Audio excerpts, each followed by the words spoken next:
using a throwaway account for privacy. I've changed the names, but this is exactly what happened. I found my kids' passports hidden in my husband Desmond's gym bag last Thursday. The same passports I'd been searching for since July because I needed Mason's for a school permission form. The ones Desmond told me were probably lost during our move last spring. He said we should just order new ones after the holidays. And there they were, tucked into a zippered pocket of his Nike bag. I only found them because I was looking for my resistance bands that he'd borrowed 3 weeks ago. We live in Milwaukee, and Desmond's parents are in Houston. When mentioned 2 weeks ago that he wanted to take Mason and Joy to see his parents for a week in early October, I was actually relieved. I work at a Walgreens, and September through November is always crazy with flu shots and insurance updates. I've also been covering for a coworker on maternity leave. The idea of a week to myself sounded incredible. I could finally deep clean the house, watch my own shows, maybe even finish painting Joy's bedroom, a project that's been half done since March. He was being so nice about it, too. Kept saying I deserved a break, that I do too much, that his mom really wanted to see the kids. Mason's in first grade and Joy's in preschool, so taking them out for a week seemed okay. Desmond works from home, so his schedule is flexible. It all made perfect sense. Then, on Sunday night, I was helping him pack, like I always do. I'm the one who makes sure they have enough underwear, their favorite stuffed animals, and Mason's allergy medicine. Desmond had laid out clothes on our bed, and I was folding them into a suitcase when I saw he'd packed the kids' heavy winter coats, the big puffy ones from last year. I was confused because I just checked the weather in Houston on my phone, and it was supposed to be in the low 90s all week. I asked him why he packed winter coats for such hot weather, and he got this strange look on his face for just a second. Then he laughed it off and said his mom blasts the air conditioning, that her house is like an icebox. Okay, I've been to his parents' house 3 times in the 8 years we've been together. Yes, she keeps it cool, but not winter coat cold. I let it go because I didn't want to start a fight, but I couldn't stop thinking about it. Something felt off. Monday morning, after Desmond took the kids to school, I was getting ready for my shift and I kept replaying that moment, the look on his face. On an impulse, I went into his office. His laptop was open, like it usually is. I wasn't planning to snoop, I was just going to check the weather again, to confirm I was being paranoid. His browser history was right there. I didn't have to dig. He had been searching for things. A lot of things. Turkey's non-extradition laws. Can U.S. authorities get children back from Turkey? Turkish custody laws for dual citizens. How to establish residency in Istanbul. International parental kidnapping prevention. He'd searched all of this between 1 and 3 in the morning last Wednesday. Different versions of the same questions, over and over. I sat there staring at the screen, and everything fell into place in the worst way possible. Desmond's dad is Turkish. He moved to the U.S. in the 80s. Desmond was born here, but he has dual citizenship. We talked about visiting Turkey exactly once, years ago when we were dating. I said maybe someday, but traveling internationally with little kids sounded exhausting. He never brought it up again. His brother, Killian, still lives in Istanbul. They video chat sometimes. Killian's never been to the U.S., never met our kids. Desmond sends him money sometimes when he asks, which used to annoy me, but I figured it was his family. I went to his email next. I found flight confirmations in his trash folder from 3 weeks ago. Not to Houston. One-way tickets to Istanbul, leaving Thursday, October 3rd. 3 passengers, Desmond, Mason, age 6, and Joy, age 4. One-way. Departing from Mitchell International Airport at 6:45 p.m., with a connection through Frankfurt. That was in 3 days. He was planning to take them in 3 days, and I almost had no idea. My hands were shaking so badly I could barely type. I opened WhatsApp on his laptop because it syncs with his phone. I found a long chat with Killian. Pages and pages of messages in Turkish. I don't speak Turkish. Desmond tried to teach me a few phrases years ago, but I didn't keep up with it, and he eventually stopped trying. I copied the messages into Google Translate. The translation was rough, but it was clear enough. Desmond had been planning this for months, since at least June. Killian was helping him with logistics, how to enroll the kids in school in Istanbul, where they'd live, how Desmond could find work. The messages from last week were about final preparations. Killian had written something like, just 48 hours more and you are safe. She cannot touch them here. Desmond replied, I know. I just need to get them on the plane. After that, Rachel can scream all she wants. She'll never see them again. I thought I might be sick right there in his office chair. This wasn't a spur-of-the-moment idea. This wasn't a breakdown. He had been carefully planning to take our children to a country where I would have no rights, no way to get them back. He had been lying to my face for months, being extra sweet, using the trip to his parents as a cover so I wouldn't suspect anything when he bought the plane tickets. That's when I went for the passports. I tore through his gym bag like a madwoman. And there they were, along with some other papers. Consent forms for international travel with minors, the kind you need when one parent is traveling abroad with the kids without the other. These forms had my signature on them. A signature I definitely did not write. He had forged my name. He'd probably practiced it, because it looked close enough that airport security might not look twice. I took pictures of everything. The browser history, the emails, the WhatsApp messages, the passports, the forged forms. Then I put everything back exactly where I found it. I went to work, and I smiled at customers. My brain was screaming the whole time. After my shift, I didn't go home. I drove straight to a lawyer's office I found online. Sandra Willis, a family law attorney. I showed her everything on my phone. She pulled up the flight information, confirmed the tickets were real and active for Thursday evening. She made calls right there in her office. She called someone at the police department and explained the situation: attempted parental kidnapping, forged documents, an imminent flight risk. The police told me to act normal. Don't confront him. Don't let him know I knew. If he suspected anything, he might move faster or just disappear with the kids. They were going to be at the airport on Thursday evening. They would stop him at the gate before boarding. They needed to catch him in the act, with the tickets, the forged documents, and the kids present. Otherwise, his lawyer could argue it was all just an idea, that he never really intended to go through with it. So now I had to go home and pretend everything was fine. I had to let him pack. Let him take the kids to school on Tuesday and Wednesday. Let him think his plan was working, all while knowing that in 3 days he was going to put our children on a plane to a place I might never be able to reach them. A place where I'd have to fight through international courts and a Turkish family law system that, from what I read, often sides with the father. I got home around 8 p.m. on Monday. Desmond was making dinner. Spaghetti, Joy's favorite. He smiled and asked how work was, asked if I wanted wine. Told me he'd already given the kids their baths. Such a helpful husband. Such a caring father. And he was planning to take my children from me in 72 hours. I drank the wine. I ate the spaghetti. I put on a movie with the kids. I acted normal, even though I wanted to scream at him. I wanted to grab Mason and Joy and just run. But I couldn't. I had to wait. I had to let Thursday come. I had to trust that the police would be there, that they would stop him, that this horrible plan wouldn't somehow work. It's Tuesday night now. Mason asked me earlier if I was sad they were going to Grandma's without me. He's so excited. Desmond's been talking it up, promising them the zoo, the children's museum, ice cream every day. Joy made me a goodbye card with crayon drawings. They have no idea. They think they're going on a fun trip to see family. On Thursday at 3 p.m., I'm supposed to kiss them goodbye and send them off to the airport with their father. And then what? Just wait by the phone for the police to call and say they have him? What if something goes wrong? What if he sees the police and panics? What if he gets through security? What if the plane takes off? I keep looking at Desmond and wondering who I married. How did I not see this? How does someone plan something this terrible while completely normal? He's been sleeping next to me every night, playing with the kids, all while coordinating with his brother on how to permanently separate me from my children. My lawyer said once the police arrest him at the airport, I can file for emergency custody and a restraining order.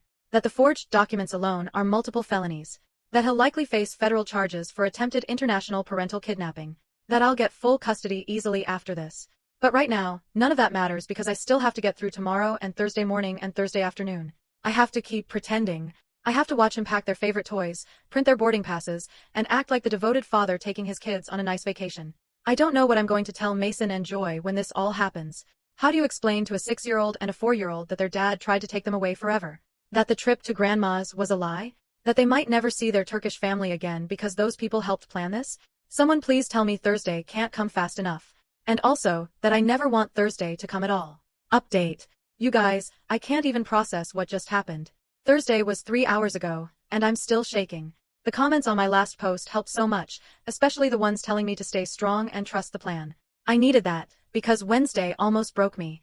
Wednesday morning, Desmond woke up extra cheerful, almost aggressively so. He made pancakes for the kids, the whole happy dad routine. Mason was bouncing off the walls about the trip, and Joy kept asking if Grandma would have toys at her house. I had to sit there, drinking my coffee and smiling, while my stomach was in knots. Desmond kept touching me, a hand on my shoulder, a kiss on my forehead, playing the devoted husband right to the end. Around 10 a.m., my mom called. We talk every Wednesday. Normally, I can chat for an hour, but I could barely put a sentence together. She asked if everything was okay, and I almost lost it right there in the kitchen, with Desmond just 10 feet away loading the dishwasher. I told her I had a headache, that work was stressful, that I'd call her back later. She got quiet and asked if I was sure, in that mom way where she knows something's wrong. I said, yes, I'm fine, and hung up before I started crying. Desmond looked at me strangely after that call. He asked if my mom was okay. I said, she's fine, just tired. He nodded, but his eyes stayed on me a little too long. For a second, I thought he suspected something, that maybe I'd been acting too tense or too quiet. My lawyer Sandra had texted me that morning reminding me to act completely normal. Don't change the routine at all. So I forced myself to go to work like usual. My shift on Wednesday was 6 hours of pure torture. I kept checking my phone. Sandra texted me around 2 p.m. saying everything was set for Thursday, that police would be in place at the airport, and that I should not go anywhere near Mitchell International. She said they needed me to stay away so Desmond wouldn't get suspicious and so I wouldn't interfere with the arrest. I just had to let him take the kids to the airport like planned, let him think I was at home waiting. But how was I supposed to just sit at home while my kids were with him? What if it went wrong? What if he got through security? Sandra kept saying, trust the process. But trusting meant letting my babies be in his car, driving to the airport to board a plane to another country. Wednesday night was the worst. Desmond finished packing everything. 3 suitcases. I watched him fold Mason's favorite Pokemon shirts and Joy's little dresses. He'd even packed their stuffed animals, the ones they sleep with every night. Mr. Whiskers for Joy and Mason's beat-up tiger named Stripes. He was packing like they were never coming back, because they weren't supposed to. The kids went to bed around 8:30, and then it was just me and Desmond in the living room. He asked if I wanted to watch something. I said, sure. We put on some show. I don't even remember what. He kept trying to hold my hand. At one point, he said he knew this week alone would be good for me, that I'd been working so hard, and that when he and the kids got back, we should plan a date night. I looked at this man I'd been with for 8 years, who I'd had 2 children with, who I'd built a life with, and he was casually talking about date nights while planning to destroy our family, while planning to make me a mother who would never see her kids again. The betrayal was so huge I couldn't even fully grasp it. How do you lie like that? How do you sleep next to someone every night knowing what you're about to do? I barely slept Thursday night. I got up around 6 a.m., and the whole house felt wrong, like the air was too thick. Desmond was already in the shower.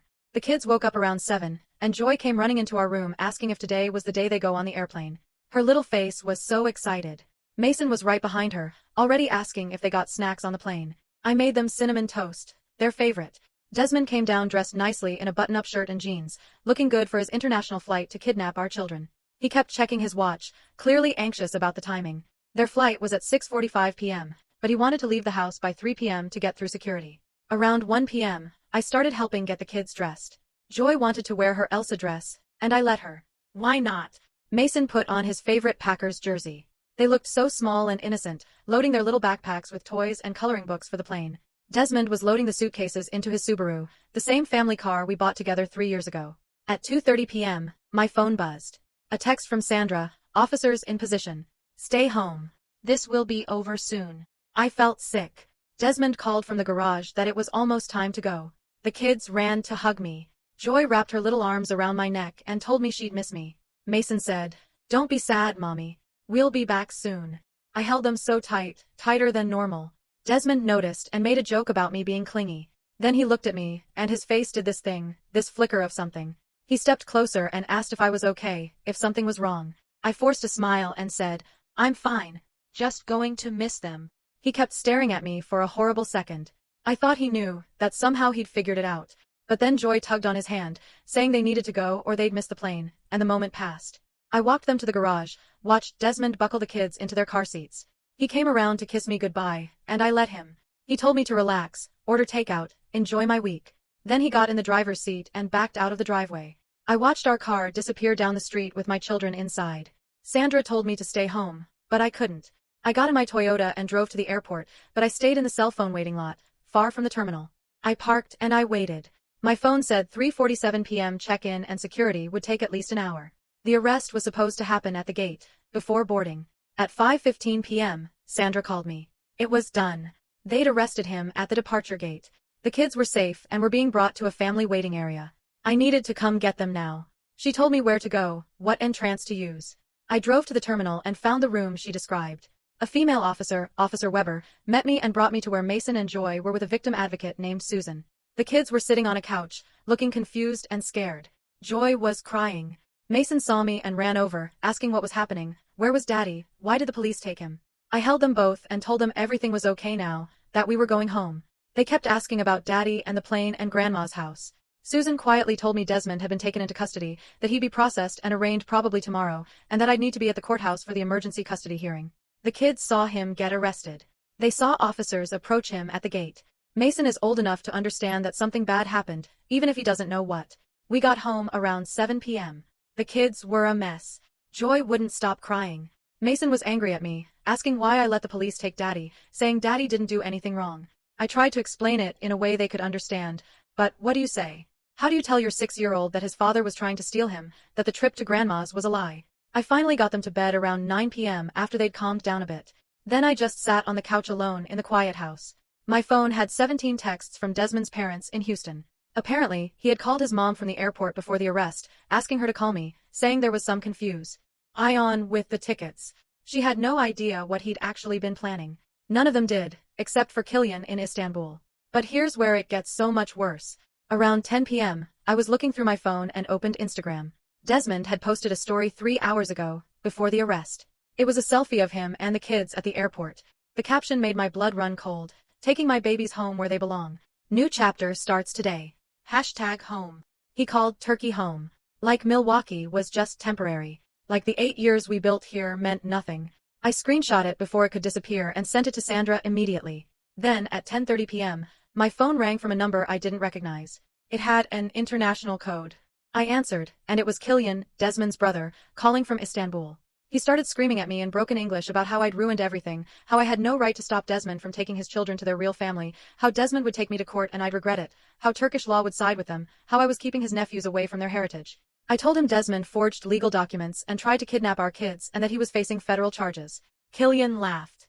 He said American courts don't matter, that Desmond would fight this, that their whole family was ready to support him, that I was a controlling woman who probably drove Desmond to this, that if I'd been a better wife, he wouldn't have needed to take the children.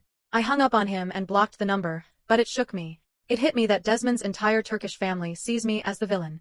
They genuinely think he was right to try this, that he was rescuing the kids from me. Desmond must have been telling them lies for months, painting me as some horrible person to justify his plan. My lawyer texted me at 11 p.m. Desmond had made bail. He's out. There's an emergency restraining order, so he can't come near me or the kids, but he made bail on the kidnapping charges. He's staying at a hotel right now. His arraignment is Monday. The emergency custody hearing is tomorrow, Friday afternoon, and I need to be there. So now I'm sitting here at midnight on Thursday. My kids are traumatized.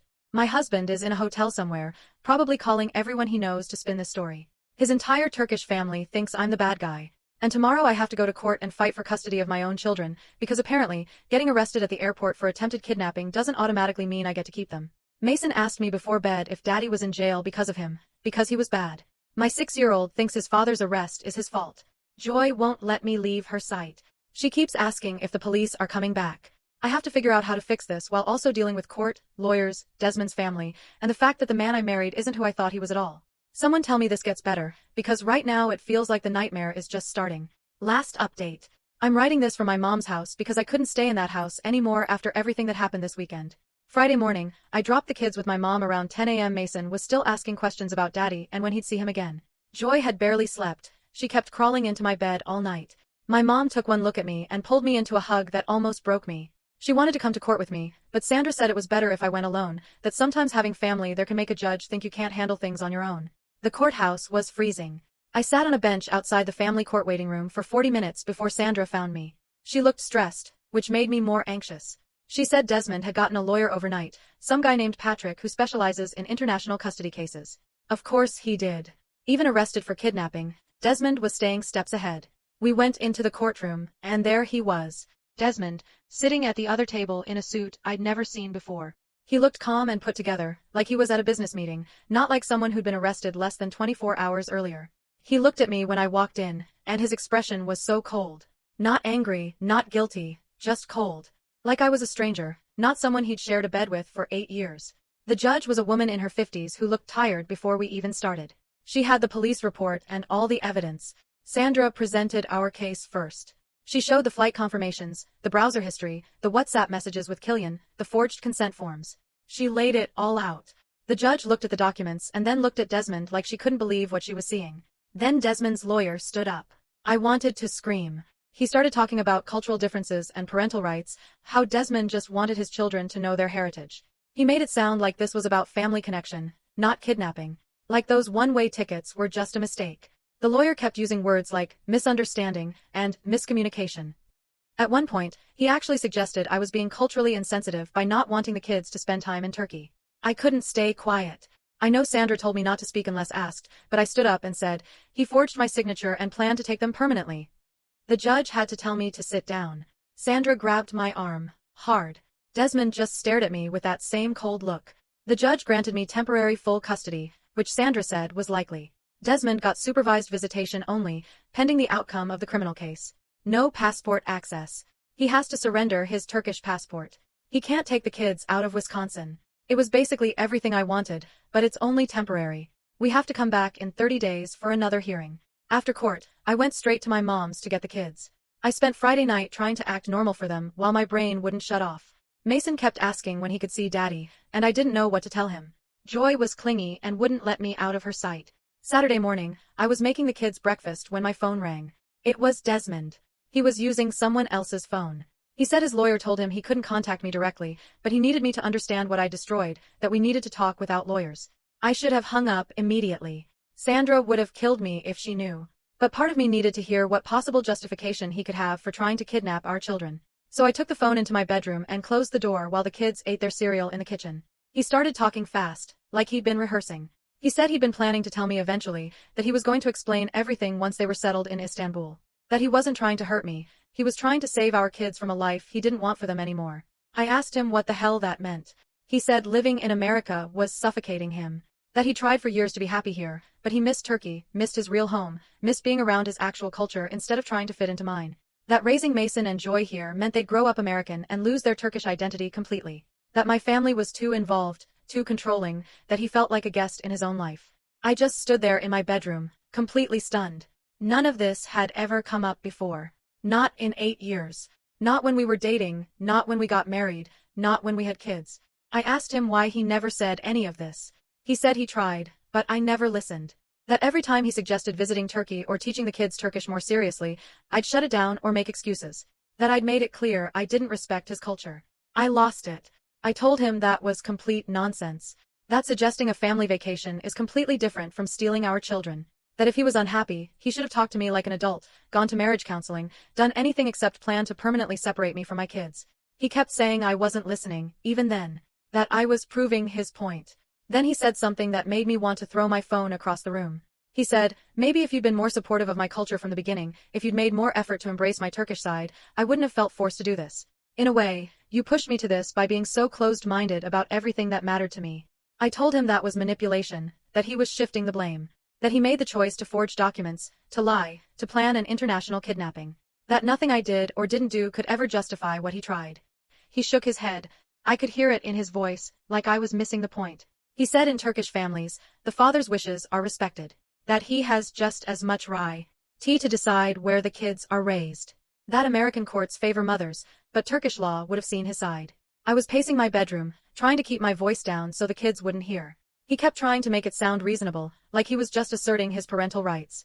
Like wanting his kids to grow up in his homeland was this noble thing instead of a massive betrayal. At one point, he actually said that once they were in Istanbul and everything was settled, maybe I could have visited. That Killian's place was big enough that we could have worked out some arrangement.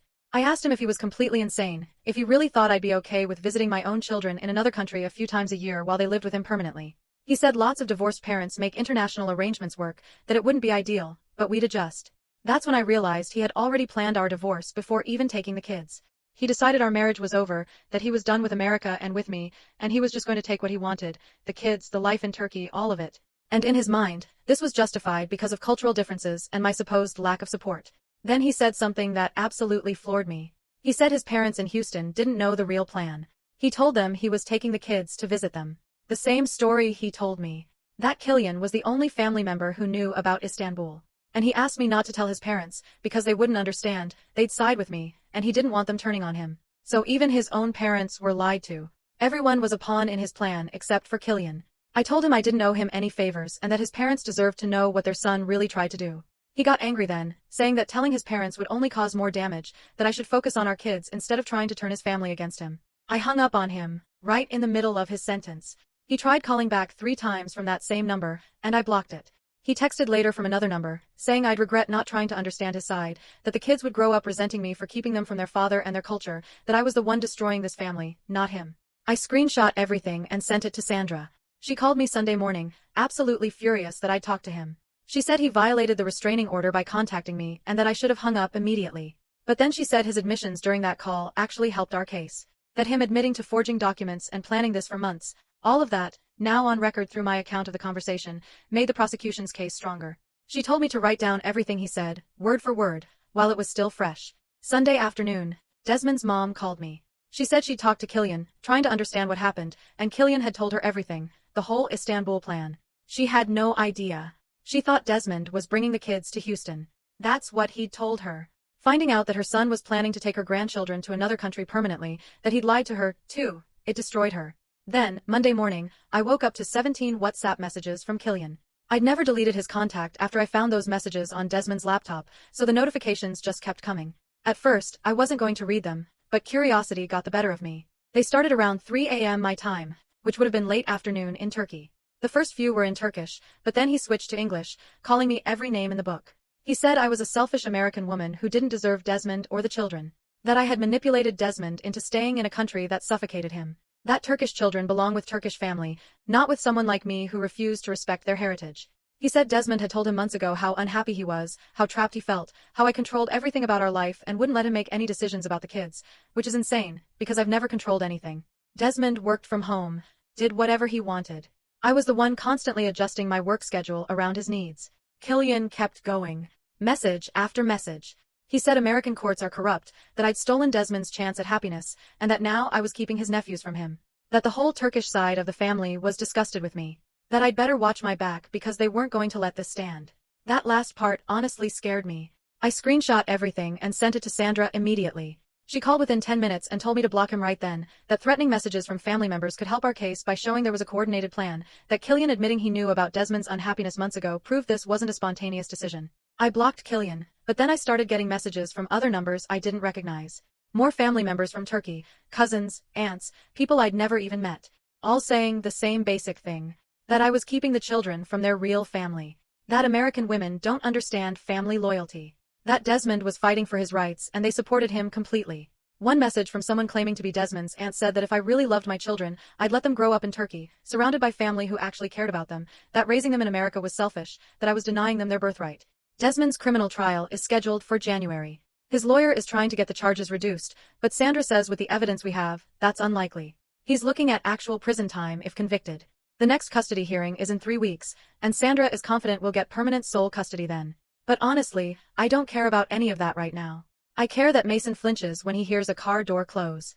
I care that Joy won't sleep alone. I care that the man I trusted with everything turned out to be someone I never really knew at all. Someone who convinced himself that what he was doing was right, that I was the problem, that stealing our children was somehow justified. People keep asking me if I'm okay. I genuinely don't know how to answer that. My kids are safe. I have custody. The legal stuff is moving forward. But I'm also just angry all the time. Angry that I have to explain to my babies why their father isn't here. Angry that Desmond still thinks he was in the right. Angry that his entire Turkish family sees me as the villain when I'm the one who stopped him from ruining all our lives. The person I thought I married never really existed. It was all a performance, while he secretly resented everything about our life together and planned his escape. So yeah, that's where things stand. The marriage is obviously over. This whole thing is completely insane, and I'm just doing my best.